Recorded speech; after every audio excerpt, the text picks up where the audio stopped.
ਸਤਨਾਮ ਵਾਹਿਗੁਰੂ ਸਾਹਿਬ ਜੀ। ਸੋਏ ਸੁਨੰਦੜੀ ਮੇਰਾ ਤਨ ਮਨ ਮੌਲਾ, ਨਾਮ ਜਪੰਦੜੀ ਲਾਲੀ।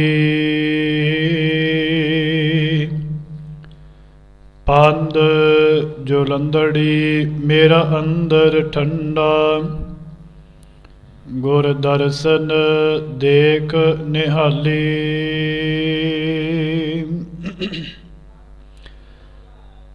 ਗਿਆਨ ਧਿਆਨ ਕਿਛ ਕਰਮ ਨ ਜਾਨਾ,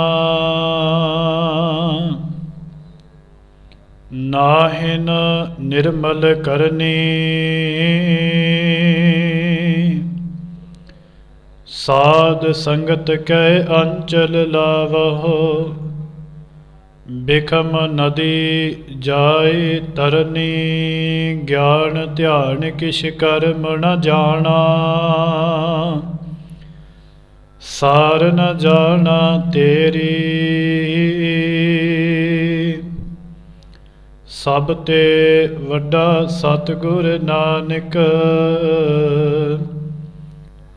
ਜਿਨ ਕਲ ਰਾਖੀ ਮੇਰੀ। ਸੋ ਕਹੋ ਟਲ ਗੁਰ ਸੇਵੀਐ, ਅਹਨਸ ਸਹਿਜ ਸੁਭਾਏ। ਦਰਸ਼ਨ ਪਰਸੈ ਗੁਰੂ ਕੈ, ਜਨਮ ਮਰਨ ਦੁਖ ਜਾਏ। ਹੋਵੈ ਸਿਫਤ ਖਸਮ ਦੀ, ਨੂਰ ਅਰਸੋ ਕੁਰਸੋ ਝਟੀਐ। ਤੁਧ ਡਿਠੇ ਸੱਚੇ ਪਾਤਸ਼ਾਹੋ, ਮਲ ਜਨਮ ਜਨਮ ਦੀ ਕਟੀਐ। ਸੱਜਣ ਸੱਚਾ ਪਾਤਸ਼ਾਹੋ, ਸਿਰ ਸਾਹਾਂ ਦਇ ਸਾਹੋ। ਜਿਸ ਪਾਸ ਬੈਠਿਆ ਸੋਹੀਐ, ਸਭਨਾ ਦਾਵੈ ਸਾਹੋ। ਸਤਨਾਮ ਸ੍ਰੀ ਵਾਹਿਗੁਰੂ ਸਾਹਿਬ ਜੀ। ਸੋਰਠ ਮਹਲਾ ਪਹਿਲਾ, ਘਰ ਤੀਜਾ। ਇੱਕ ਓੰਕਾਰ, ਸਤਿਗੁਰ ਪ੍ਰਸਾਦ। ਜਾ ਤਿਸ ਭਾਵਾ ਤਦ ਹੀ ਗਾਵਾ, ਤਾ ਗਾਵੇ ਕਾ ਫਲ ਪਾਵਾ। ਗਾਵੇ ਕਾ ਫਲ ਹੋਈ, ਜਾ ਆਪੇ ਦੇਵੈ ਸੋਈ। ਧੰਨ ਧੰਨ ਧੰਨ ਸਤਿਗੁਰੂ, ਚਵਰ ਤਖਤਾਂ ਦੇ ਮਾਲਕ, ਬ੍ਰਹਿਮੰਡ ਦੇ ਮਾਲਕ, ਰਚਨਹਾਰ ਕਰਨਹਾਰ, ਸਮਰੱਥ ਦਾਤਾਰ। ਧੰਨ ਸਤਿਗੁਰੂ ਸ੍ਰੀ ਗੁਰੂ ਗ੍ਰੰਥ ਸਾਹਿਬ ਜੀ ਮਹਾਰਾਜ ਜੀਆਂ ਦਾ ਕੋਟਾਨ ਕੋਟ ਧੰਨਵਾਦ ਹੋਇਆ ਹੈ। ਸਤਿਗੁਰੂ ਜੀਆਂ ਨੇ ਅਪਾਰ ਬਖਸ਼ਿਸ਼ ਰਹਿਮਤ ਕੀਤੀ ਹੈ। ਹਰ ਰੋਜ਼ ਦੀ ਤਰ੍ਹਾਂ ਸੰਧਿਆ ਦਾ ਸਮਾਂ ਹੋਇਆ ਹੈ। ਸਤਿਗੁਰੂ ਜੀਆਂ ਦਾ ਪਾਵਨ ਉਪਦੇਸ਼ ਆਪ ਜੀਆਂ ਨੇ ਸਰਵਣ ਕੀਤਾ ਹੈ।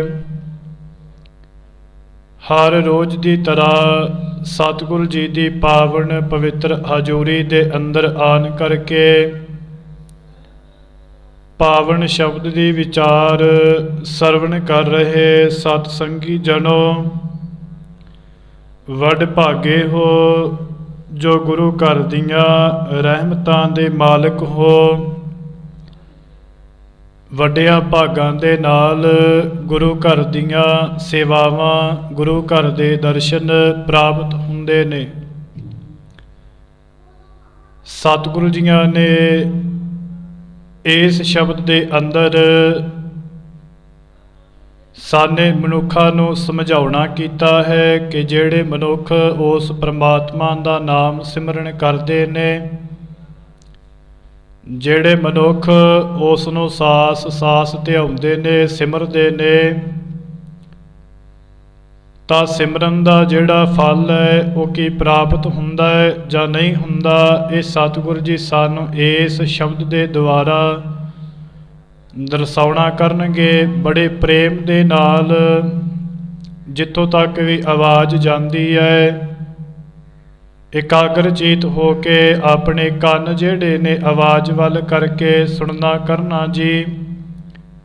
ਸਭ ਤੋਂ ਪਹਿਲਾਂ ਆਪਣੀ ਹਾਜ਼ਰੀ ਸਤਿਗੁਰੂ ਜੀਆਂ ਦੇ ਚਰਨਾਂ ਦੇ ਅੰਦਰ ਲਗਾਈਏ। ਆਖੋ ਜੀ, ਸਤਨਾਮ ਸ੍ਰੀ ਵਾਹਿਗੁਰੂ ਸਾਹਿਬ ਜੀ। ਸਤਨਾਮ ਸ੍ਰੀ ਵਾਹਿਗੁਰੂ ਸਾਹਿਬ ਜੀ। ਸੂਰਠ ਮਹਲਾ ਪਹਿਲਾ। ਘਰ ਤੀਜਾ। ਏਕ ਓੰਕਾਰ ਸਤਿਗੁਰ ਪ੍ਰਸਾਦ। ਧੰਨ ਧੰਨ ਧੰਨ ਸਤਿਗੁਰੂ ਜੀਆਂ ਨੇ ਅਪਾਰ ਬਖਸ਼ਿਸ਼ ਰਹਿਮਤ ਕੀਤੀ ਹੈ। ਸੋਰਠ ਮਹੱਲਾ ਪਹਿਲਾ।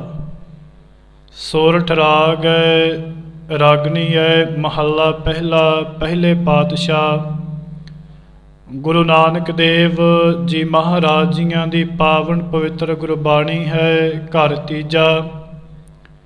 ਰਾਗੀ ਸਿੰਘਾਂ ਨੂੰ ਹਿਦਾਇਤ ਹੈ ਤੀਸਰੇ ਘਰ ਦੇ ਅੰਦਰ ਇਸ ਸ਼ਬਦ ਨੂੰ ਗਾਇਨ ਕਰਨ ਦੀ।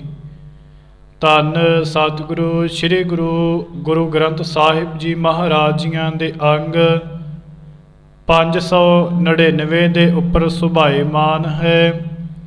ਸਤਿਗੁਰੂ ਜੀ ਕਿਰਪਾ ਕਰਦੇ ਨੇ। ਇੱਕ ਓੰਕਾਰ ਸਤਿਗੁਰ ਪ੍ਰਸਾਦ। ਇੱਕ ਅਦੁੱਤੀ ਪ੍ਰਮਾਤਮਾ, ਇੱਕ ਅਕਾਲ ਪੁਰਖ ਵਾਹਿਗੁਰੂ, ਜਿਸ ਦਾ ਨਾਮ ਸੱਚਾ ਹੈ। ਗੁਰੂ ਦੀ ਕਿਰਪਾ ਦੇ ਦੁਆਰਾ ਐਸਾ ਪ੍ਰਮਾਤਮਾ ਜਿਹੜਾ ਹੈ ਉਹਨੂੰ ਪਾਇਆ ਜਾ ਸਕਦਾ ਹੈ। ਉਹਦੀ ਕਿਰਪਾ ਦੇ ਨਾਲ ਹੀ ਉਸ ਨਿਰੰਕਾਰ ਪ੍ਰਮਾਤਮਾ ਵਾਹਿਗੁਰੂ ਨੂੰ ਜਾਣਿਆ ਜਾ ਸਕਦਾ ਹੈ। ਜਾ ਤਿਸ ਭਾਵਾ ਤਦ ਹੀ ਗਾਵਾ। ਸਤਿਗੁਰੂ ਜੀ ਬੜੀ ਬਖਸ਼ਿਸ਼ ਕਰਦੇ ਨੇ ਸਾਡੇ ਜੀਵਾਂ ਦੇ ਉੱਪਰ ਕਿ ਜਿਹੜੇ ਜੀਵ ਸਤਿਗੁਰੂ ਜੀਆਂ ਦੀ ਗੁਰਬਾਣੀ ਨੂੰ ਸਰਵਣ ਕਰਦੇ ਨੇ ਜਾਂ ਗੁਰਬਾਣੀ ਨੂੰ ਗਾਉਣਾ ਕਰਦੇ ਨੇ। ਸਤਿਗੁਰੂ ਕਹਿੰਦੇ ਨੇ, ਜਾ ਤਿਸ ਭਾਵਾ। ਜੇ ਤੇ ਪ੍ਰਮਾਤਮਾ ਨੂੰ ਚੰਗਾ ਲੱਗੇ, ਜੇ ਤੇ ਪ੍ਰਮਾਤਮਾ ਨੂੰ ਭਾ ਜਾਵੇ, ਪ੍ਰਮਾਤਮਾ ਖੁਸ਼ ਹੋਵੇ, ਸਾਡੇ ਉੱਪਰ ਜੀਵਾਂ ਉੱਪਰ ਕਿਰਪਾ ਕਰੇ, ਤਦ ਹੀ ਗਾਵਾ। ਅਸੀਂ ਜੀਵ ਫਿਰ ਹੀ ਪ੍ਰਮਾਤਮਾ ਦੇ ਗਾਇਨ ਕਰ ਸਕਦੇ ਹਾਂ, ਪ੍ਰਮਾਤਮਾ ਨੂੰ ਗਾਉਣਾ ਕਰ ਸਕਦੇ ਹਾਂ। ਜੇਕਰ ਆਪਾਂ ਗੁਰਬਾਣੀ ਪੜ੍ਹ ਲਈਏ ਤੇ ਕਈ ਵਾਰੀ ਸਾਡੇ ਮਨ ਦੇ ਵਿੱਚ ਵਿਚਾਰ ਹੁੰਦਾ ਹੈ ਜੀ, ਇਹ ਗੁਰਬਾਣੀ ਮੈਂ ਪੜ੍ਹੀ ਹੈ। ਨਹੀਂ ਗੁਰਮੁਖ ਪਿਆਰਿਓ, ਜਾ ਤਿਸ ਭਾਵਾ ਤਦ ਹੀ ਗਾਵਾ। ਜੇ ਪ੍ਰਮਾਤਮਾ ਨੂੰ ਚੰਗਾ ਲੱਗਦਾ ਹੈ, ਜੇ ਪ੍ਰਮਾਤਮਾ ਨੂੰ ਭਾਉਂਦਾ ਹੈ, ਅਸੀਂ ਤਾਂ ਹੀ ਅੰਮ੍ਰਿਤ ਵੇਲੇ ਉੱਠਦੇ ਹਾਂ, ਅਸੀਂ ਤਾਂ ਹੀ ਸਤਿਗੁਰੂ ਜੀ ਦੀ ਗੁਰਬਾਣੀ ਪੜ੍ਹਦੇ ਹਾਂ, ਤਾਂ ਹੀ ਗੁਰਦੁਆਰੇ ਵਿੱਚ ਆਣ ਕਰਕੇ ਸੇਵਾ ਕਰਦੇ ਹਾਂ, ਸਿਮਰਨ ਕਰਦੇ ਹਾਂ।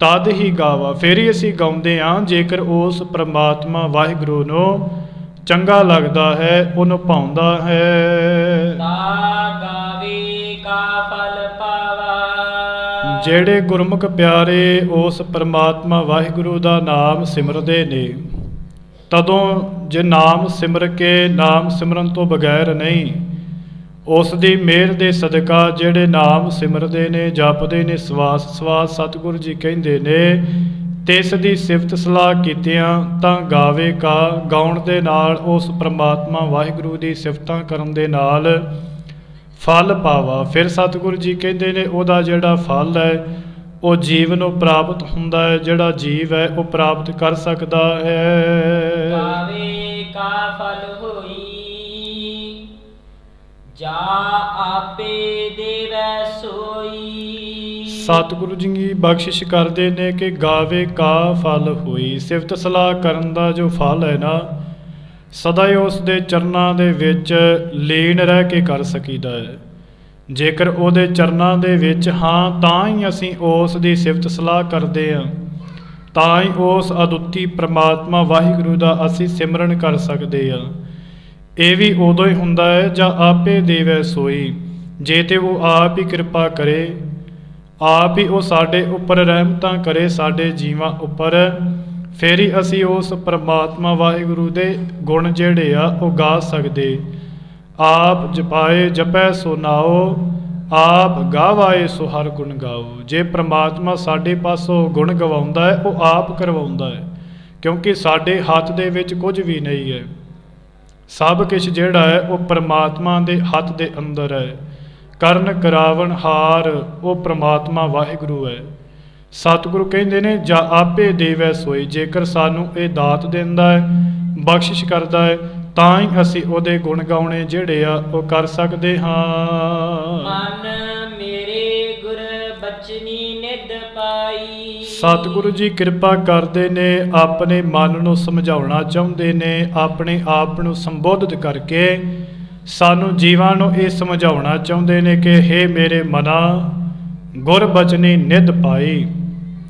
ਗੁਰੂ ਦੇ ਬਚਨਾਂ ਦੁਆਰਾ, ਗੁਰੂ ਦੇ ਹੁਕਮ ਦੁਆਰਾ, ਗੁਰੂ ਦੇ ਸ਼ਬਦ ਦੁਆਰਾ ਗੁਰ ਬਚਨੀ ਨਿਧ ਪਾਈ। ਨਿਧ ਤੋਂ ਭਾਵ ਨਾਮ ਰੂਪੀ ਖਜ਼ਾਨਾ। ਸਤਿਗੁਰੂ ਕਹਿੰਦੇ ਨੇ ਜਿਨ੍ਹਾਂ ਜੀਵਾਂ ਦੇ ਉੱਪਰ ਪ੍ਰਮਾਤਮਾ ਦੀ ਕਿਰਪਾ ਹੋ ਗਈ, ਜਿਹੜੇ ਜੀਵ ਸਤਿਗੁਰੂ ਜੀ ਦੇ ਚਰਨਾਂ ਦੇ ਵਿੱਚ ਲੀਨ ਹੋ ਕਰਕੇ ਉਸ ਪ੍ਰਮਾਤਮਾ ਵਾਹਿਗੁਰੂ ਦੇ ਗੁਣ ਗਾਉਂਦੇ ਨੇ, ਸਤਿਗੁਰੂ ਕਹਿੰਦੇ ਨੇ ਨਿਧ ਪਾਈ। ਤਿੰਨਾਂ ਗੁਰਮੁਖ ਪਿਆਰਿਆਂ ਨੇ ਗੁਰੂ ਦੀ ਸ਼ਰਨ ਵਿੱਚ ਆਣ ਕਰਕੇ, ਗੁਰੂ ਦੇ ਕਿਰਪਾ ਰਾਹੀਂ, ਗੁਰੂ ਦੇ ਬਚਨਾਂ ਦੁਆਈ ਨਾਮ ਰੂਪੀ ਜਿਹੜਾ ਖਜ਼ਾਨਾ ਹੈ ਉਹਨੂੰ ਪਾਉਣਾ ਕੀਤਾ ਹੈ। ਤਾਤੇ ਸੱਚ ਮੈਂ ਰਹਿਆ ਸਮਾਈ। ਸਤਿਗੁਰ ਕਹਿੰਦੇ ਨੇ ਜਿਹੜਾ ਖਜ਼ਾਨਾ ਬਖਸ਼ਿਸ਼ ਹੁੰਦਾ ਹੈ ਨਾ, ਉਸ ਦੀ ਬਰਕਤ ਦੇ ਨਾਲ ਸਦਾ ਹੀ ਜਿਹੜਾ ਥਿਰ ਪ੍ਰਮਾਤਮਾ, ਇੱਕ ਥਾਂ ਸਥਿਰ ਰਹਿਣ ਵਾਲਾ, ਇੱਕ ਰਸ ਇੱਕ ਰੂਪ, ਕਹਿੰਦੇ ਨੇ ਪ੍ਰਮਾਤਮਾ ਦੀ ਯਾਦ ਦੇ ਵਿੱਚ ਸਦਾ ਹੀ ਉਹ ਟਿਕਿਆ ਰਹਿੰਦਾ ਹੈ। ਤਾਂ ਤੇ ਸੱਚ ਮੈਂ, ਸੱਚ ਉਹ ਜਿਹੜਾ ਪ੍ਰਮਾਤਮਾ ਹੈ, ਰਹਿਆ ਸਮਾਈ, ਉਹਦੇ ਵਿੱਚ ਹੀ ਜਿਹੜਾ ਹੈ ਉਹ ਸਮਾਉਣਾ ਕਰਦਾ ਹੈ, ਉਹਦੇ ਵਿੱਚ ਹੀ ਜਿਹੜਾ ਹੈ ਉਹ ਲੀਨ ਹੋ ਜਾਂਦਾ ਹੈ। ਠਹਿਰਾਓ ਦੇ ਕਰਕੇ ਸਤਿਗੁਰੂ ਜੀ ਅੱਗੇ ਕਿਰਪਾ ਕਰਦੇ ਨੇ। ਸਾਖੀ ਅੰਤਰ ਜਾਗੀ। ਸਤਿਗੁਰੂ ਜੀ ਬਖਸ਼ਿਸ਼ ਕਰਦੇ ਨੇ। ਸੰਗਤ ਜੀ ਗੁਰ ਸਾਖੀ ਤੋਂ ਭਾਵ ਹੁੰਦਾ ਹੈ ਗੁਰੂ ਦੀ ਸਿੱਖਿਆ। ਆਪਾਂ ਗੁਰਸਾਖੀਆਂ ਪੜ੍ਹਦੇ ਆ, ਸਾਖੀ ਤੋਂ ਭਾਵ ਹੁੰਦਾ ਹੈ ਗੁਰੂ ਦੀ ਸਿੱਖਿਆ। ਗੁਰ ਸਾਖੀ ਗੁਰੂ ਦੀ ਸਿੱਖਿਆ ਦੇ ਨਾਲ ਅੰਤਰ ਜਾਗੀ। ਅੰਤਰ ਜਿਹੜੀ ਆਤਮਿਕ ਜੋਤ ਹੈ ਉਹ ਜਾਗਣਾ ਕਰਦੀ ਹੈ, ਉਹ ਜਾਗ ਪੈਂਦੀ ਹੈ ਗੁਰੂ ਦੀ ਸਿੱਖਿਆ ਦੇ ਦੁਆਰਾ। ਅਸੀਂ ਸਤਿਗੁਰੂ ਜੀ ਦਾ ਨਾਮ ਜਿਹੜਾ ਉਹ ਸਿਮਰਨ ਕਰਦੀ ਤਮੰਨਾ ਉੱਠਦੀ ਹੈ। ਜਦੋਂ ਜੋਤ ਜਾਗਦੀ ਹੈ, ਫਿਰ ਜੋਤ ਜਾਗਣ ਤੋਂ ਬਿਨਾਂ ਨਹੀਂ, ਕਿਉਂਕਿ ਜਦੋਂ ਜੋਤ ਜਿਹੜੀ ਹੈ ਜਾਗ ਪੈਂਦੀ ਹੈ ਤੇ ਫਿਰ ਤੇ ਪ੍ਰਮਾਤਮਾ ਦਾ ਨਾਮ ਸਾਡੇ ਹਿਰਦੇ ਦੇ ਅੰਦਰ ਹੈ। ਪ੍ਰਮਾਤਮਾ ਦੀ ਜੋਤ ਜਿਹੜੀ ਹੈ ਸਾਡੇ ਜੀਵਾਂ ਦੇ ਅੰਦਰ ਹੈ। ਜਦੋਂ ਜੋਤ ਜਾਗ ਪਈ, ਸਤਿਗੁਰ ਕਹਿੰਦੇ ਨੇ ਗੁਰ ਸਾਖੀ ਅੰਤਰ ਜਾਗੀ। ਗੁਰੂ ਦੀ ਕਿਰਪਾ ਦੁਆਰਾ ਇਹ ਬਖਸ਼ਿਸ਼ ਹੋਵੇਗੀ। ਜਿਸ ਜੀਵ ਉੱਤੇ ਬਖਸ਼ਿਸ਼ ਹੋਵੇਗੀ ਉਹਨੂੰ ਸਤਿਗੁਰੂ ਜੀ ਨਾਲ ਪਿਆਰ, ਸਤਿਗੁਰੂ ਜੀ ਦੀ ਸਿਫਤ ਸਲਾਹ ਕਰਨ ਦਾ ਪਿਆਰ ਜਿਹੜਾ ਉਹ ਬਣ ਜਾਵੇਗਾ। ਚੰਚਲ ਮਤ ਤਿਆਗੀ। ਤਾਂ ਚੰਚਲ ਮਤ ਤੋਂ ਭਾਵ ਕਿ ਜਿਹੜੀ ਇੱਕ ਥਾਂ ਸਾਡੀ ਮਤ ਟਿਕਦੀ ਨਹੀਂ, ਇੱਕ ਥਾਂ ਅਸੀਂ ਰਹਿ ਕਰਕੇ ਖੁਸ਼ ਨਹੀਂ। ਸਤਿਗੁਰ ਕਹਿੰਦੇ ਨੇ ਉਦੋਂ ਮਨੁੱਖ ਉਹ ਮਤ ਛੱਡ ਦਿੰਦਾ ਹੈ ਜੋ ਮਾਇਆ ਦੇ ਪਿੱਛੇ ਭਟਕਣ ਵਾਲੀ ਪਾਈ ਰੱਖਦੀ ਹੈ, ਜਿਹੜੀ ਮਾਇਆ ਦੇ ਨਾਲ ਭਟਕਦੀ ਹੈ। ਚੰਚਲ ਉਹਨੂੰ ਕਹਿੰਦੇ ਆ ਨਾ ਜਿਹੜਾ ਰੁਕਦਾ ਨਹੀਂ, ਜਿਹੜਾ ਭੱਜਾ ਫਿਰਦਾ ਹੈ। ਜਿਵੇਂ ਆਪਣਾ ਮਨ ਹੈ, ਇਹ ਇੱਕ ਥਾਂ ਟਿਕਦਾ ਨਹੀਂ। ਇਹ ਮਨ ਚੰਚਲਾ ਚਤੁਰਾਈ ਕਿਨੈ ਨਾ ਪਾਇਆ।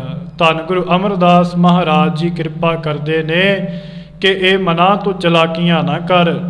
ਚਲਾਕੀਆਂ ਦੇ ਨਾਲ ਤੂੰ ਪ੍ਰਮਾਤਮਾ ਨੂੰ ਨਹੀਂ ਪਾ ਸਕਦਾ। ਤੂੰ ਮਾਇਆ ਦੇ ਨਾਲ ਪ੍ਰਭਾਵ ਪਾ ਕੇ ਪ੍ਰਮਾਤਮਾ ਦੀ ਖੁਸ਼ੀ ਨਹੀਂ ਲੈ ਸਕਦਾ। ਇਹ ਤੇ ਗੁਰੂ ਘਰੋਂ ਤੈਨੂੰ ਉਦੋਂ ਬਖਸ਼ਿਸ਼ਾਂ ਹੋਣੀਆਂ ਜਦੋਂ ਤੂੰ ਸਤਿਗੁਰੂ ਜੀ ਨਾਲ ਪ੍ਰੇਮ ਕਰੇਗਾ। ਗੁਰੂ ਗੋਬਿੰਦ ਸਿੰਘ ਸਾਹਿਬ ਜੀ ਮਹਾਰਾਜ ਜੀਆਂ ਦੀ ਆਪਾਂ ਗੁਰਬਾਣੀ ਹਰ ਰੋਜ਼ ਪੜ੍ਹਦੇ ਹਾਂ।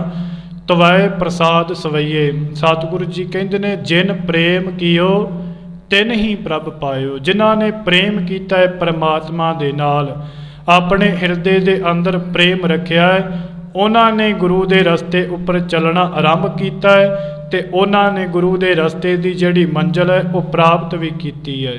ਸਤਿਗੁਰੂ ਬਖਸ਼ਿਸ਼ ਕਰਦੇ ਨੇ ਤਾਂ ਚੰਚਲ ਮਤ ਤਿਆਗੀ। ਇਹ ਚਲਾਕੀਆਂ ਜਿਹੜੀਆਂ ਨੇ, ਭੈੜੀ ਮਤ ਜਿਹੜੀ ਇੱਕ ਥਾਂ ਟਿਕਦੀ ਨਹੀਂ, ਭੈੜਾ ਜਿਹੜਾ ਮਨ ਇੱਕ ਥਾਂ ਟਿਕਦਾ ਨਹੀਂ, ਸਤਿਗੁਰੂ ਜੀ ਕਹਿੰਦੇ ਨੇ ਇਹਨੂੰ ਤਿਆਗ ਕਰਕੇ, ਇਹਨੂੰ ਦੂਰ ਕਰਕੇ ਫਿਰ ਜਿਹੜੀ ਸਾਖੀ ਹੈ ਗੁਰੂ ਦੀ ਸਿੱਖਿਆ ਹੈ ਉਹ ਪ੍ਰਾਪਤ ਹੁੰਦੀ ਹੈ। ਗੁਰ ਸਾਖੀ ਕਾ ਉਜਿਆਰਾ। ਸਤਿਗੁਰੂ ਕਹਿੰਦੇ ਨੇ ਜਦੋਂ ਇੱਕ ਮਨੁੱਖ ਜਿਹੜਾ ਹੈ ਗੁਰੂ ਦੀ ਗੱਲ ਸੁਣਦਾ ਹੈ, ਜਿਵੇਂ ਆਪ ਸਰਬੱਤ ਸੰਗਤ ਸਤਿਗੁਰੂ ਜੀਆਂ ਦਾ ਪਾਵਨ ਉਪਦੇਸ਼ ਬਖਸ਼ਿਸ਼ ਆਪ ਜੀਆਂ ਨੂੰ ਹੋਇਆ, ਆਪ ਜੀ ਸਰਵਣ ਕਰ ਰਹੇ ਹੋ। ਗੁਰ ਸਾਖੀ ਕਾ ਉਜਿਆਰਾ, ਗੁਰੂ ਦੀ ਸਿੱਖਿਆ ਦਾ ਬੜਾ ਉਜਿਆਰਾ ਹੈ, ਉਜਾਲਾ ਹੈ ਗੁਰੂ ਦੀ ਸਿੱਖਿਆ ਦਾ। ਸਾਨੂੰ ਇਹਦੇ ਵਿੱਚੋਂ ਚਾਨਣ ਦਿਸਦਾ ਹੈ, ਅੰਧੇਰੇ ਨੂੰ ਦੂਰ ਕਰਦੀ ਹੈ ਗੁਰੂ ਦੀ ਸਿੱਖਿਆ, ਤੇ ਚਾਨਣ ਜਿਹੜਾ ਸਾਨੂੰ ਰੋਸ਼ਨੀ ਮਿਲ ਜਾਂਦੀ ਹੈ, ਕੁਰਾਹੇ ਤੋਂ ਰਾਹੇ ਨੂੰ ਪਾਉਂਦੀ ਹੈ ਗੁਰੂ ਦੀ ਸਿੱਖਿਆ। ਨਾ ਮਿਟਿਆ ਸਗਲ ਅੰਧਿਆਰਾ। ਪਹਿਲਾਂ ਬੇਨਤੀ ਕਰ ਦਿੱਤੀ, ਸਤਿਗੁਰੂ ਬਖਸ਼ਿਸ਼ ਕਰਦੇ ਨੇ ਤਾਂ ਮਿਟਿਆ ਸਗਲ ਅੰਧਿਆਰਾ।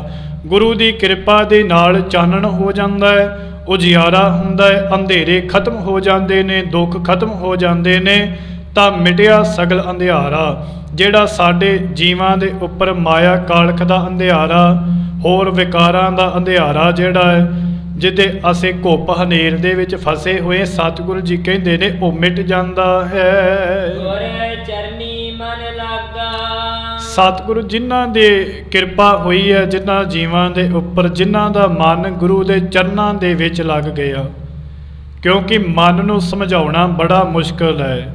ਮਨ ਜਿਹੜਾ ਹੈ ਸਤਿਗੁਰੂ ਜੀ ਦੇ ਨਾਲ ਜੁੜਨਾ ਹੀ ਨਹੀਂ ਚਾਹੁੰਦਾ। ਇਹ ਜਿਹੜਾ ਮਨ ਹੈ ਨਾ, ਇਹ ਤੇ ਇੰਨਾ ਕੁ ਜ਼ਿਆਦਾ ਭੱਜਾ ਫਿਰਦਾ ਹੈ ਕਿ ਇਹਨੂੰ ਫੜਨਾ ਬੜੀ ਮੁਸ਼ਕਲ ਹੈ। ਆਪਾਂ ਸਰੀਰ ਨੂੰ ਰੋਕ ਸਕਦੇ ਹਾਂ ਹੱਥ ਪੈਰ ਬੰਨ੍ਹ ਕੇ, ਮਨ ਨੂੰ ਨਹੀਂ ਰੋਕ ਸਕਦੇ। ਇਹ ਮਨ ਕਿੱਦਾਂ ਰੋਕਦਾ ਹੈ? ਗੁਰੂ ਸ਼ਬਦ ਦੇ ਦੁਆਰਾ, ਗੁਰਬਾਣੀ ਦੇ ਦੁਆਰਾ ਹੀ ਅਸੀਂ ਮਨ ਨੂੰ ਠਹਿਰਾਓ ਦੇ ਘਰ ਲੈ ਕਰਕੇ ਆ ਸਕਦੇ ਹਾਂ। ਕਿਉਂਕਿ ਸਤਿਗੁਰੂ ਜੀ ਨੂੰ ਅਰਦਾਸ ਬੇਨਤੀ ਕਰੀਏ ਕਿ ਇਹ ਮਨ ਮੇਰਿਆ ਤੂੰ ਸਦਾ ਰਹੋ ਹਰ ਨਾਲੇ, ਕਿ ਸਦਾ ਹੀ ਪ੍ਰਮਾਤਮਾ ਦੇ ਨਾਲ ਰਹੋ, ਸਦਾ ਹੀ ਪ੍ਰਮਾਤਮਾ ਦੇ ਚਰਨਾਂ ਦੇ ਵਿੱਚ ਟਿਕ ਕਰਕੇ ਰਹੋ, ਇੱਕ ਥਾਂ ਸਥਿਰ ਰਹੋ। ਕਿਉਂਕਿ ਇਹ ਮਨ ਜਿਹੜਾ ਹੈ ਨਾ, ਇਹ ਆਲ ਜੰਜਾਲ ਉਹ ਨਹੀਂ ਛੱਡਦਾ, ਇਹ ਜੰਜਾਲਾਂ ਦੇ ਵਿੱਚੋਂ ਬਾਹਰ ਨਹੀਂ ਨਿਕਲਦਾ। ਕਿਉਂਕਿ ਸਤਿਗੁਰੂ ਜੀਆਂ ਨੇ ਇਹ ਵੀ ਬਖਸ਼ਿਸ਼ ਕੀਤੀ ਹੈ ਕਿ ਇਹ ਮਨ ਮੇਰਿਆ ਤੂੰ ਥਿਰ ਰਹੋ, ਚੋਟ ਨਾ ਖਾਵਹੀ ਰਾਮ। ਤੇ ਜੇਕਰ ਮਨ ਥਿਰ ਰਹਿੰਦਾ ਹੈ ਟਿਕਾਣੇ ਦੇ ਅੰਦਰ ਪ੍ਰਮਾਤਮਾ ਦੇ ਚਰਨਾਂ ਦੇ ਵਿੱਚ, ਫਿਰ ਕਹਿੰਦੇ ਨੇ ਇਹਨੂੰ ਕੋਈ ਸੱਟ, ਕੋਈ ਜਮਾਂ ਦੀ ਮਾਰ ਨਹੀਂ ਵੱਜਦੀ। ਸਤਿਗੁਰੂ ਬਖਸ਼ਿਸ਼ਾਂ ਕਰਦੇ ਨੇ, ਕਿਰਪਾ ਕਰਦੇ ਨੇ ਸਾਡੇ ਜੀਵਾਂ ਉੱਪਰ। ਗੁਰ ਚਰਨੀ, ਜਿਨ੍ਹਾਂ ਦਾ ਗੁਰੂ ਦੇ ਚਰਨਾਂ ਦੇ ਨਾਲ ਮਨ ਲੱਗ ਗਿਆ ਹੈ, ਜਮ ਕਾ ਮਾਰਗ ਭਾਗਾ। ਜਿਨ੍ਹਾਂ ਦਾ ਗੁਰੂ ਚਰਨਾਂ ਦੇ ਨਾਲ ਮਿਲਾਪ ਹੋ ਗਿਆ, ਗੁਰੂ ਚਰਨਾਂ ਦੇ ਵਿੱਚ ਮਨ ਟਿਕ ਗਿਆ, ਤਾਂ ਜਮ ਕਾ ਮਾਰਗ ਭਾਗਾ। ਜਮਾਂ ਤੋਂ, ਕਾਲ ਰੂਪੀ ਮੌਤ ਤੋਂ ਜਿਹੜਾ ਡਰ ਹੈ, ਮਾਰਗ ਭਾਗਾ, ਉਹ ਜਿਹੜਾ ਰਸਤਾ ਹੈ ਉਹ ਖਤਮ ਹੋ ਸਕਦਾ ਹੈ। ਉਹਨਾਂ ਦਾ ਰਸਤਾ ਜਾਂ ਉਹਨਾਂ ਦਾ ਆਪਾਂ ਕਹਿ ਲਈਏ ਡਰ ਹੈ, ਉਹ ਖਤਮ ਹੋ ਜਾਂਦਾ ਹੈ ਜੇਕਰ ਤਿੰਨਾਂ ਦਾ ਮਨ ਜਿਹੜਾ ਗੁਰੂ ਚਰਨਾਂ ਦੇ ਨਾਲ ਲੱਗਾ ਹੋਵੇ। ਤਾਂ ਜਮ ਕਾ ਮਾਰਗ ਭਾਗਾ, ਜਮਾਂ ਦਾ, ਮੌਤ ਦਾ, ਕਾਲ ਦਾ ਡਰ ਜਿਹੜਾ ਉਹ ਖਤਮ ਹੋ ਜਾਂਦਾ ਹੈ, ਉਹ ਭਾਗ ਜਾਂਦਾ ਹੈ। ਜਮ ਵੀ ਫਿਰ ਜਿਹੜੇ ਨੇ ਉਹ ਨੇੜੇ ਨਹੀਂ ਆਉਂਦੇ। ਨਾ ਹਉ ਨਾ ਤੂੰ ਨਹੀਂ ਛੁਟ ਹੈ, ਨਿਕਟ ਨਾ ਜਾਈ ਉਹ ਦੂਤ। ਜਮ ਵੀ ਫਿਰ ਪ੍ਰਮਾਤਮਾ ਦੇ, ਵਾਹਿਗੁਰੂ ਦੇ ਨਾਲ ਜਿਹੜੇ ਪਿਆਰੇ ਜੁੜੇ ਨੇ, ਤਿੰਨਾਂ ਦੇ ਕੋਲੋਂ ਡਰਦੇ ਨੇ। ਪ੍ਰਮਾਤਮਾ ਦਾ ਹੁਕਮ ਹੈ ਕਿ ਮੇਰੇ ਪਿਆਰੇ ਦੇ ਕੋਲ ਨਹੀਂ ਜਾਣਾ। ਭੈ ਵਿੱਚ ਨਿਰਭਉ ਪਾਇਆ। ਭੈ ਵਿੱਚ ਰਹਿ ਕਰਕੇ, ਭੈ ਹੁੰਦਾ ਹੈ ਡਰ, ਭੈ ਵਿੱਚ ਰਹਿ ਕਰਕੇ ਉਹ ਨਿਰਭਉ ਪ੍ਰਮਾਤਮਾ ਨੂੰ ਜਿਨ੍ਹਾਂ ਨੇ ਪਾਉਣਾ ਕੀਤਾ ਹੈ। ਭੈ ਦੇ ਵਿੱਚ ਪ੍ਰਮਾਤਮਾ ਦੇ ਡਰ ਅਦਬ ਦੇ ਵਿੱਚ ਰਹਿ ਕਰਕੇ, ਡਰ ਅਦਬ ਤੋਂ ਭਾਵ ਹੁੰਦਾ ਹੈ ਕਿਸੇ ਦਾ ਸਤਿਕਾਰ ਕਰਨਾ, ਡਰ ਦਾ ਇਹੀ ਮਤਲਬ ਹੈ ਨਾ, ਆਪਾਂ ਹੱਥ ਜੋੜ ਕਰਕੇ ਬੈਠੇ ਆ ਕਿ ਸਤਿਗੁਰੂ ਜੀ ਉਪਦੇਸ਼ ਸੁਣਾ ਰਹੇ ਨੇ, ਸਾਨੂੰ ਡਰ ਨਹੀਂ ਹੈ, ਸਾਨੂੰ ਸਤਿਗੁਰੂ ਜੀਆਂ ਦਾ ਸਤਿਕਾਰ ਹੈ ਕਿ ਸਤਿਗੁਰੂ ਜੀ ਸ਼ਹਿਨਸ਼ਾਹ ਨੇ। ਐਸੇ ਪ੍ਰਮਾਤਮਾ ਦੇ ਭੈ ਦੇ ਵਿੱਚ ਰਹਿ ਕਰਕੇ, ਡਰ ਦੇ ਵਿੱਚ ਰਹਿ ਕਰਕੇ, ਅਦਬ ਦੇ ਵਿੱਚ ਰਹਿ ਕਰਕੇ ਜਦੋਂ ਮਨੁੱਖ ਨਿਰਭਉ ਪ੍ਰਮਾਤਮਾ ਦੇ ਨਾਲ ਮਿਲਾਪ ਹਾਸਲ ਕਰਦਾ ਹੈ, ਭੈ ਵਿੱਚ ਨਿਰਭਉ, ਜਿਹੜਾ ਪ੍ਰਮਾਤਮਾ ਨੂੰ ਕਿਸੇ ਦਾ ਡਰ ਨਹੀਂ, ਉਹ ਨਿਰਭਉ ਹੈ, ਉਹ ਨਿਰਵੈਰ ਹੈ, ਉਹਨੂੰ ਵੈਰ ਨਹੀਂ ਕਿਸੇ ਦੇ ਨਾਲ, ਨਾ ਕਿਸੇ ਦਾ ਡਰ ਹੈ। ਐਸੇ ਪ੍ਰਮਾਤਮਾ ਦੇ ਚਰਨਾਂ ਦੇ ਨਾਲ ਰਹਿ ਕਰਕੇ ਤਾਂ ਸਤਿਗੁਰੂ ਜੀ ਅੱਗੇ ਬਖਸ਼ਿਸ਼ ਕਰਦੇ ਨੇ।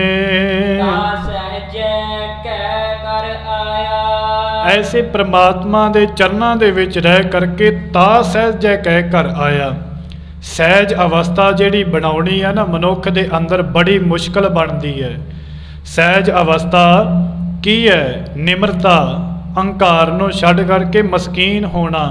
ਸਤਿਗੁਰੂ ਧੰਨ ਗੁਰੂ ਅਰਜਨ ਦੇਵ ਜੀ ਮਹਾਰਾਜ ਜੀਆਂ ਨੇ ਕਿਰਪਾ ਕੀਤੀ ਹੈ ਸ੍ਰੀ ਸੁਖਮਨੀ ਸਾਹਿਬ ਜੀ ਅੰਦਰ ਕਿ ਸੁਖੀ ਬਸੈ ਮਸਕੀਨੀਆਂ, ਆਪ ਨਿਵਾਰ ਤਲੇ ਵੱਡੇ ਵੱਡੇ ਅਹੰਕਾਰੀਆਂ, ਨਾਨਕ ਗਰਭ ਗਲੇ। ਉਹੀ ਜੀਵ ਸੁਖੀ ਵਸਦੇ ਨੇ ਜਿਹੜੇ ਮਸਕੀਨ ਭਾਵ ਹਿਰਦੇ ਦੇ ਅੰਦਰ ਦਇਆ, ਹਿਰਦੇ ਦੇ ਅੰਦਰ ਗਰੀਬੀ ਰੱਖਦੇ ਨੇ। ਸਤਿਗੁਰੂ ਕਹਿੰਦੇ ਨੇ ਉਹਨਾਂ ਦੀ ਅਵਸਥਾ ਜਿਹੜੀ ਸਹਿਜ ਵਿੱਚ ਆ ਜਾਂਦੀ ਹੈ। ਆਪ ਜੀ ਕਿਸੇ ਪੂਰਨ ਬ੍ਰਹਮ ਗਿਆਨੀ ਦੇ ਦਰਸ਼ਨ ਕਰੋਗੇ, ਕਿਸੇ ਪੂਰਨ ਰੱਬੀ ਰੂਹ ਦੇ ਦਰਸ਼ਨ ਕਰੋਗੇ, ਉਹਦੀ ਅਵਸਥਾ ਸਹਿਜ ਵਾਲੀ ਹੋਵੇਗੀ। ਉਹਨੂੰ ਕਿਤੇ ਕੋਈ ਭੜਕਣਾ ਨਹੀਂ ਲੱਗੀ ਹੋਵੇਗੀ ਕਿ ਮੈਂ ਆ ਵੀ ਕੰਮ ਕਰਨਾ ਹੈ, ਮੈਂ ਆ ਵੀ ਕੰਮ ਕਰਨਾ ਹੈ। ਉਹ ਬੜਾ ਸਹਿਜ ਦੇ ਨਾਲ ਆਪਣੇ ਮੂੰਹ ਦੇ ਵਿੱਚੋਂ ਗੱਲ ਕਰਦਾ ਹੈ, ਬੜਾ ਸਹਿਜ ਦੇ ਨਾਲ ਹੀ ਕਾਰਜ ਕਰਦਾ ਹੈ। ਐਸੇ ਸਤਿਗੁਰੂ ਜੀ ਕਹਿੰਦੇ ਨੇ ਐਸੀ ਜਿਹੜੀ ਅਵਸਥਾ ਹੈ ਨਾ, ਜਦੋਂ ਉਸ ਨਿਰਭਉ ਪ੍ਰਮਾਤਮਾ ਦੇ ਚਰਨਾਂ ਦੇ ਨਾਲ ਜੁੜੇਗਾ, ਇਹ ਜਿਹੜਾ ਮਾਰਗ ਤੈਨੂੰ ਪ੍ਰਾਪਤ ਵੀ ਹੋਵੇਗਾ ਤਾਂ ਸਹਿਜੇ ਕਹਿ ਕਰ ਆਇਆ। ਤਾਂ ਫਿਰ ਤੂੰ ਜਿਹੜਾ ਹੈ ਜੀਵ ਜਿਹੜਾ ਹੈ ਵਿਕਾਰਾਂ ਦੇ ਨਾਲ ਭਰਿਆ ਹੈ। ਜਦੋਂ ਤੇਰਾ ਮਨ ਲੱਗ ਗਿਆ ਸਤਿਗੁਰੂ ਜੀ ਦੇ ਚਰਨਾਂ ਦੇ ਨਾਲ, ਫਿਰ ਤੂੰ ਸਹਿਜ ਅਵਸਥਾ ਦੇ ਘਰ ਵਿੱਚ ਆਣ ਕਰਕੇ ਨਿਮਰਤਾ ਦੇ ਵਿੱਚ ਰਹਿ ਕਰਕੇ ਉਹ ਪ੍ਰਮਾਤਮਾ ਨੂੰ ਪਾਉਣਾ ਕਰੇਗਾ।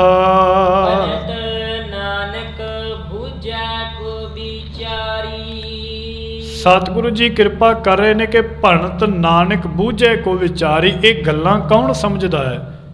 ਕੋਈ ਵਿਚਾਰਵਾਨ ਜਿਹਨੂੰ ਇਹ ਗੱਲਾਂ ਦਾ ਥੋੜਾ ਬਹੁਤ ਗਿਆਤ ਹੈ, ਜਾਂ ਥੋੜੀਆਂ ਬਹੁਤ ਗੱਲਾਂ ਕੋਈ ਜੀਵ ਸਮਝਣਾ ਚਾਹੁੰਦਾ ਹੈ, ਜਾਂ ਸਤਿਗੁਰੂ ਜੀ ਜਿਹਦੇ ਉੱਪਰ ਬਖਸ਼ਿਸ਼ਾਂ ਕਰਦੇ ਨੇ। ਗੁਰੂ ਨਾਨਕ ਦੇਵ ਜੀ ਮਹਾਰਾਜ ਆਪਣੇ ਆਪ ਨੂੰ ਸੰਬੋਧਨ ਕਰਕੇ ਕਹਿੰਦੇ ਨੇ ਕਿ ਨਾਨਕ ਬੂਝੇ ਕੋ ਵਿਚਾਰੀ, ਕਿ ਕੋਈ ਵਿਰਲਾ ਵਿਚਾਰਵਾਨ ਸਮਝਦਾ ਹੈ ਇਸ ਗੱਲ ਨੂੰ।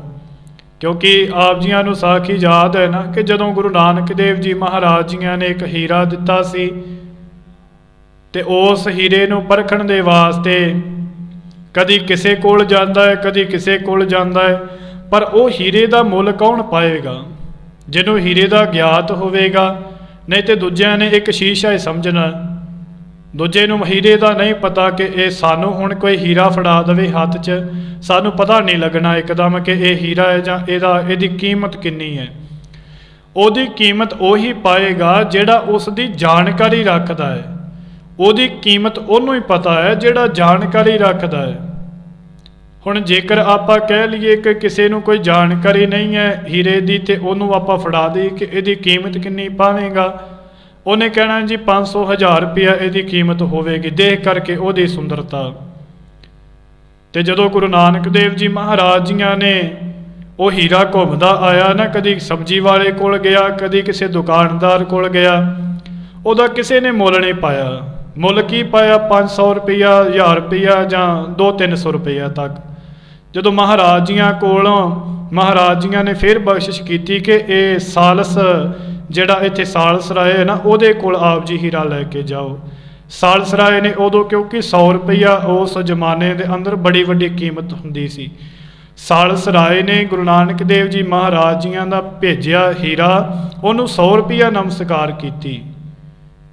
ਉਹਨੇ ਇਹ ਕਿਹਾ ਕਿ ਮੈਂ ਤੇ ਇਹਨੂੰ ਨਮਸਕਾਰ ਕੀਤੀ, ਇਹਦੇ ਦਰਸ਼ਨ ਕੀਤੇ ਨੇ, ਮੈਂ ਇਹਦਾ ਮੁੱਲ ਨਹੀਂ ਦੇ ਸਕਦਾ, ਇਹਦੀ ਕੀਮਤ ਬਹੁਤ ਜ਼ਿਆਦਾ, ਮੇਰੇ ਕੋਲ ਇੰਨੀ ਸਮਰੱਥਾ ਨਹੀਂ ਕਿ ਮੈਂ ਇਹਦਾ ਮੁੱਲ ਦੇ ਸਕਾਂ। ਜਿਹਨੂੰ ਜਾਣਕਾਰੀ ਸੀ ਉਹਨੇ ਪਹਿਚਾਣ ਲਿਆ। ਨਾਨਕ ਬੂਝੇ ਕੋ ਵਿਚਾਰੀ, ਜਿਹਨੂੰ ਜਾਣਕਾਰੀ ਸੀ ਉਹਨੇ ਸਮਝ ਲਿਆ ਜਿਹਨੂੰ ਜਾਣਕਾਰੀ ਨਹੀਂ ਉਹਦੀ ਪਛਾਣ ਨਹੀਂ ਕਰ ਸਕਦਾ। ਸਤਿਗੁਰੂ ਜੀ ਐਸੀ ਬਖਸ਼ਿਸ਼ ਕਰ ਰਹੇ ਨੇ। ਇਸ ਜਗ ਮੈਂ ਕਰਨੀ ਸਾਰੀ। ਜਿਹਨੂੰ ਜਾਣਕਾਰੀ ਹੈ, ਜਿਹਨੂੰ ਇਹ ਸੋਝੀ ਹੈ ਕਿ ਪਰਮਾਤਮਾ ਦੀ ਭਗਤੀ ਹੀ ਇਸ ਜਗ ਦੇ ਵਿੱਚ ਸ੍ਰੇਸ਼ਟ ਕੰਮ ਹੈ, ਕਿ ਪਰਮਾਤਮਾ ਦੀ ਭਗਤੀ ਹੀ ਸਭ ਤੋਂ ਉੱਤਮ ਚੀਜ਼ ਹੈ ਇਸ ਜ਼ਿੰਦਗੀ ਦੇ ਅੰਦਰ। ਨਾਨਕ ਬੂਝੇ ਕੋ ਵਿਚਾਰੇ, ਜਿਨ੍ਹਾਂ ਨੇ ਇਹ ਸਮਝਿਆ ਹੈ ਕਿ ਇਸ ਜਗ ਮੈਂ ਕਰਨੀ ਸਾਰੀ, ਜਿਨ੍ਹਾਂ ਨੇ ਇਹ ਸਮਝਣਾ ਕੀਤਾ ਕਿ ਪਰਮਾਤਮਾ ਦਾ ਨਾਮ ਹੀ ਇਸ ਜਗ ਦੇ ਅੰਦਰ ਅਤੀ ਉੱਤਮ ਹੈ, ਜਿਨ੍ਹਾਂ ਨੇ ਇਹ ਸਮਝਣਾ ਕੀਤਾ ਹੈ ਕਿ ਪਰਮਾਤਮਾ ਦੀ ਸਿਫਤ ਸਲਾਹ ਕਰਨੀ, ਉਸ ਪਰਮਾਤਮਾ ਅਕਾਲ ਪੁਰਖ ਨੂੰ ਯਾਦ ਕਰਨਾ, ਉਸ ਪਰਮਾਤਮਾ ਅਕਾਲ ਪੁਰਖ ਦੀ ਭਗਤੀ ਦੇ ਵਿੱਚ ਲੀਨ ਰਹਿਣਾ ਹੀ ਸ੍ਰੇਸ਼ਟ ਕੰਮ ਹੈ। ਸਤਿਗੁਰੂ ਅੱਗੇ ਕਿਰਪਾ ਕਰਦੇ ਨੇ। ਕਰਨੀ ਕੀਰਤ ਹੋਈ। ਸਤਿਗੁਰੂ ਕਿਰਪਾ ਕਰਦੇ ਨੇ ਕਿ ਜਦੋਂ ਪਰਮਾਤਮਾ ਦੇ ਅਸੀਂ ਗੁਣ ਗਾਉਂਦੇ ਹਾਂ, ਪਰਮਾਤਮਾ ਦੀਆਂ ਸਿਫਤਾਂ ਕਰਦੇ ਹਾਂ, ਇਹ ਜਿਹੜੀ ਸ੍ਰੇਸ਼ਟ ਕਾਰ ਹੈ, ਇਹ ਜਿਹੜਾ ਸ੍ਰੇਸ਼ਟ ਕੰਮ ਹੈ,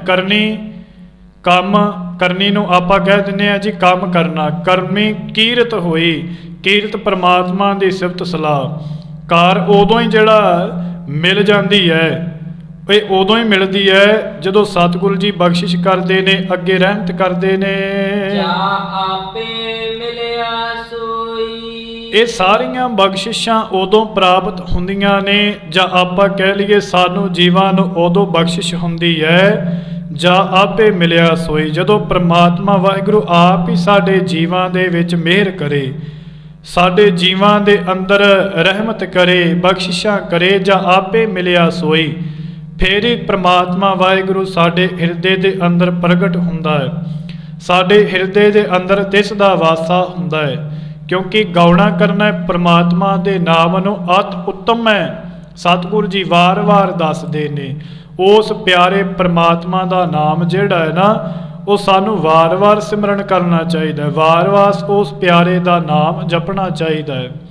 ਸਤਿਗੁਰੂ ਜੀ ਤੇ ਸਾਨੂੰ ਇੱਥੋਂ ਤੱਕ ਬਖਸ਼ਿਸ਼ ਕਰਦੇ ਨੇ ਕਿ ਸਵਾਸ ਸਵਾਸ ਸਾਸ ਸਾਸ ਸਿਮਰਹੁ ਗੋਬਿੰਦ। ਸਵਾਸ ਸਵਾਸ ਉਸ ਗੋਬਿੰਦ ਪ੍ਰਮਾਤਮਾ ਵਾਹਿਗੁਰੂ ਦਾ ਨਾਮ ਸਿਮਰਨਾ ਚਾਹੀਦਾ ਹੈ। ਪਰ ਅਸੀਂ ਜੀਵ ਤੇ ਦਿਨ ਵਿੱਚ ਯਾਦ ਹੀ ਨਹੀਂ ਕਰਦੇ। ਚਲੋ ਥੋੜਾ ਇੰਨਾ ਨਹੀਂ, ਸਵਾਸ ਸਵਾਸ ਜਪਣ ਤੋਂ ਕੀ ਭਾਵ ਹੈ ਕਿ ਜਦੋਂ ਸਾਡਾ ਸਵਾਸ ਉੱਪਰ ਵੱਲ ਨੂੰ ਜਾਵੇ ਉਦੋਂ ਸਾਡੇ ਮੂੰਹ ਦੇ ਵਿੱਚੋਂ ਇਹ ਸ਼ਬਦ ਨਿਕਲੇ ਵਾਹਿ, ਤੇ ਜਦੋਂ ਸਵਾਸ ਨੀਚੇ ਨੂੰ ਆਵੇ ਫਿਰ ਗੁਰੂ, ਵਾਹਿਗੁਰੂ ਵਾਹਿਗੁਰੂ ਵਾਹਿਗੁਰੂ ਵਾਹਿਗੁਰੂ ਵਾਹਿਗੁਰੂ ਵਾਹਿਗੁਰੂ। ਇਹ ਜਿਹੜਾ ਨਾਮ ਹੈ ਨਾ, ਸਾਨੂੰ ਚੁਭਦਾ ਹੈ, ਅਸੀਂ ਜਪਣਾ ਨਹੀਂ ਚਾਹੁੰਦੇ, ਸਾਡੇ ਮੂੰਹ ਚੋਂ ਕਿਤੇ ਨਿਕਲਦਾ ਨਹੀਂ। ਤੇ ਜੇਕਰ ਅਸੀਂ ਗੱਲਾਂ ਕਰਨ ਬੈਠ ਜਾਈਏ ਤਾਂ ਬੜੀ ਉੱਚੀ ਉੱਚੀ ਬੋਲਦੇ ਆ ਕਿ ਨਹੀਂ ਜੀ ਮੇਰੀ ਗੱਲ ਤੁਸੀਂ ਸੁਣੋ। ਤੇ ਜਦੋਂ ਪ੍ਰਮਾਤਮਾ ਦਾ ਨਾਮ ਜਪਣ ਦੀ ਗੱਲ ਆਉਂਦੀ ਹੈ ਉਦੋਂ ਇਹ ਜੀਵ ਜਿਹੜਾ ਹੈ ਉਹ ਸੰਕੋਚ ਕਰਦਾ ਹੈ। ਸਤਿਗੁਰੂ ਕਹਿੰਦੇ ਐਸਾ ਨਹੀਂ ਕਰਨਾ। ਉਸ ਪ੍ਰਮਾਤਮਾ ਦਾ ਨਾਮ ਜਿੰਨਾ ਵੀ ਜਪਿਆ ਸਕੇ, ਕਿਉਂਕਿ ਕਈ ਵਾਰੀ ਆਪਣਾ ਮਨ ਹੁੰਦਾ ਹੈ ਅਸੀਂ ਉੱਚੀ ਉੱਚੀ ਜਪੀਏ, ਇਹ ਵੀ ਅੰਦਰ ਆਪਣੇ ਮਨ ਦਾ ਹੀ ਖਿਆਲ ਹੈ ਕਿ ਅਸੀਂ ਉੱਚੀ ਉੱਚੀ ਜਪੀਏ ਫਿਰ ਸਾਨੂੰ ਆਨੰਦ ਆਉਂਦਾ ਹੈ। ਤੇ ਕਈ ਵਾਰੀ ਹੁੰਦਾ ਹੈ ਜੀ ਅਸੀਂ ਚੁੱਪ ਕਰਕੇ ਸ਼ਾਂਤੀ ਦੇ ਵਿੱਚ ਜਪੀਏ ਫਿਰ ਜ਼ਿਆਦਾ ਆਨੰਦ ਆਉਂਦਾ ਹੈ। ਇਹ ਆਪਣੀਆਂ ਮਨ ਦੀਆਂ ਅਵਸਥਾਵਾਂ ਬਣਦੀਆਂ ਨੇ ਹੌਲੀ ਹੌਲੀ। ਸਤਿਗੁਰੂ ਜੀ ਕਿਰਪਾ ਕਰਨ ਅਸੀਂ ਜੀਵ ਜਿਹੜੇ ਆ ਪ੍ਰਮਾਤਮਾ ਦੇ ਨਾਲ ਜੁੜ ਜਾਈਏ, ਪ੍ਰਮਾਤਮਾ ਸੂਰਜ ਦੀ ਕਿਰਨ ਬਣ ਜਾਈਏ। ਸਤਿਗੁਰੂ ਕਿਰਪਾ ਕਰੇ ਸਾਨੂੰ ਮਨਮੁਖੀ ਜੀਵਾਂ ਨੂੰ, ਵਿਕਾਰਾਂ ਦੇ ਨਾਲ ਭਰੇ ਹੋਏ ਜੀਵਾਂ ਨੂੰ ਇੱਕ ਉਹ ਅਦੁੱਤੀ ਪ੍ਰਮਾਤਮਾ, ਨਿਰੰਕਾਰ ਪ੍ਰਮਾਤਮਾ, ਅਪਰੰਪਰ ਪ੍ਰਮਾਤਮਾ ਦੇ ਨਾਲ ਸਾਡਾ ਮਿਲਾਪ ਹੋ ਜਾਵੇ, ਸਾਡਾ ਨਿਤਨੇਮ ਜਿਹੜਾ ਪੱਕਾ ਹੋ ਜਾਵੇ। ਅੱਜ ਸਿੱਖ ਦੀ ਕਮਜ਼ੋਰੀ ਕੀ ਹੈ? ਸ੍ਰੀ ਸਾਹਿਬ ਉੱਪਰ ਦੀ ਪਾਈ ਹੈ, 5 ਕਕਾਰ ਧਾਰਨ ਕੀਤੇ ਨੇ, ਕਮੀ ਕਿੱਥੇ ਹੈ? ਸਤਿਗੁਰੂ ਜੀ ਦਾ ਹੁਕਮ ਨਹੀਂ ਮੰਨਦਾ, ਨਿਤਨੇਮ ਨਹੀਂ ਕਰਦਾ। ਸਤਿਗੁਰੂ ਜੀ ਦਾ ਹੁਕਮ ਹੈ 5 ਬਾਣੀਆਂ ਦਾ ਜਾਪ ਕਰਨਾ, ਨਹੀਂ ਕਰਦਾ। ਜਪਜੀ ਸਾਹਿਬ ਵੀ ਨਹੀਂ ਕਰਦਾ। ਇੱਥੇ ਸਿੱਖ ਦੀ ਕਮਜ਼ੋਰੀ ਹੈ ਬੜੀ ਵੱਡੀ, ਕਿਉਂਕਿ ਸਤਿਗੁਰੂ ਜੀ ਦਾ ਹੁਕਮ ਹੀ ਨਹੀਂ ਮੰਨਦੇ, 5 ਪਿਆਰਿਆਂ ਦੀ ਗੱਲ ਹੀ ਨਹੀਂ ਮੰਨਦੇ। ਬਾਹਰੀ ਭੇਖ ਸਤਿਗੁਰੂ ਜੀ ਕਹਿੰਦੇ ਨਹੀਂ ਕਰਨਾ, ਅੰਦਰੋਂ ਜਿਹੜਾ ਹੈ ਉਹ ਪ੍ਰਮਾਤਮਾ ਦਾ ਨਾਮ ਸਿਮਰਨਾ ਹੈ, ਸਤਿਗੁਰੂ ਜੀ ਦਾ ਹੁਕਮ ਮੰਨਦਾ ਹੈ। ਕਮ ਸੇ ਕਮ ਸੰਗਤ ਜੀ 5 ਗੁਰਬਾਣੀਆਂ ਪੜ੍ਹਨ ਦੇ ਲਈ ਸਿਰਫ ਪੌਣਾ ਘੰਟਾ ਲੱਗਦਾ ਹੈ।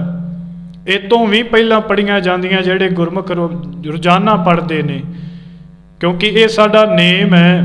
ਇਹਨੂੰ ਅਸੀਂ ਪੱਕਾ ਕਰਨਾ ਹੈ, ਹੌਲੀ ਹੌਲੀ ਕਰਕੇ ਇਹਨੂੰ ਪੱਕਾ ਕਰੀਏ, ਥੋੜੀ ਸ਼ਾਂਤੀ ਮਿਲਦੀ ਹੈ। ਇੱਥੋਂ ਤੱਕ ਬਚਨ ਨੇ ਕਿ ਜਿਹਨੇ ਬਾਦਸ਼ਾਹਾਂ ਵਾਲੀ ਜ਼ਿੰਦਗੀ ਜੀਣੀ ਹੈ ਨਾ, ਸਾਰਾ ਦਿਨ ਉਹ ਸਵੇਰੇ ਉੱਠ ਕਰਕੇ ਅੱਧਾ ਘੰਟਾ ਜਿਹੜਾ ਪ੍ਰਮਾਤਮਾ ਦੇ ਵਾਸਤੇ ਟਾਈਮ ਜ਼ਰੂਰ ਕੱਢੇ।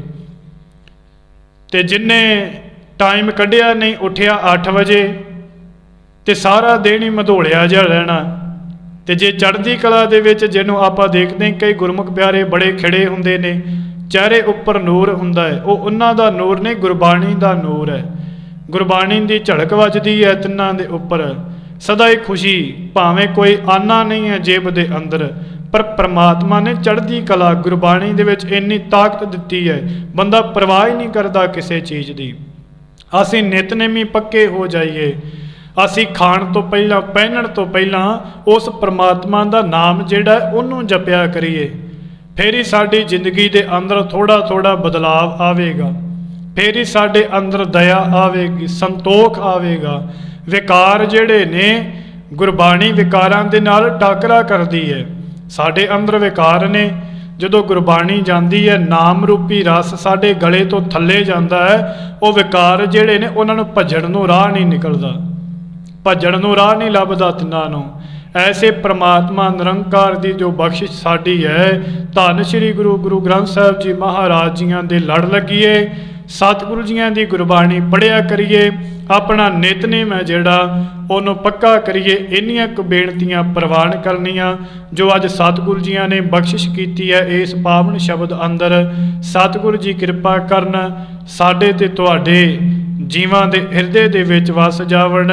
ਸਤਿਗੁਰੂ ਜੀ ਦੀ ਪਾਵਨ ਪਵਿੱਤਰ ਵਿਚਾਰ ਕਰਦਿਆਂ ਹੋਇਆਂ ਦਾਸਾਂ ਦੇ ਪਾਸੋਂ ਇੱਕ ਨਹੀਂ, ਅਨੇਕ ਪ੍ਰਕਾਰ ਦੀਆਂ ਗਲਤੀਆਂ ਭੁੱਲਾਂ ਹੋ ਜਾਂਦੀਆਂ ਨੇ, ਸੁਭਾਵਕ ਨੇ। ਅਸੀਂ ਅਣਜਾਣ ਬੱਚੇ ਹਾਂ, ਸਤਿਗੁਰੂ ਜੀ ਆਪ ਹੀ ਜਿੰਨੇ ਕੋ ਕਿਰਪਾ ਕਰਦੇ ਨੇ, ਆਪ ਆਪਣੀ ਸਿਫਤ ਸਲਾਹ ਜਿਹੜੀ ਉਹ ਕਰਵਾ ਲੈਂਦੇ ਨੇ।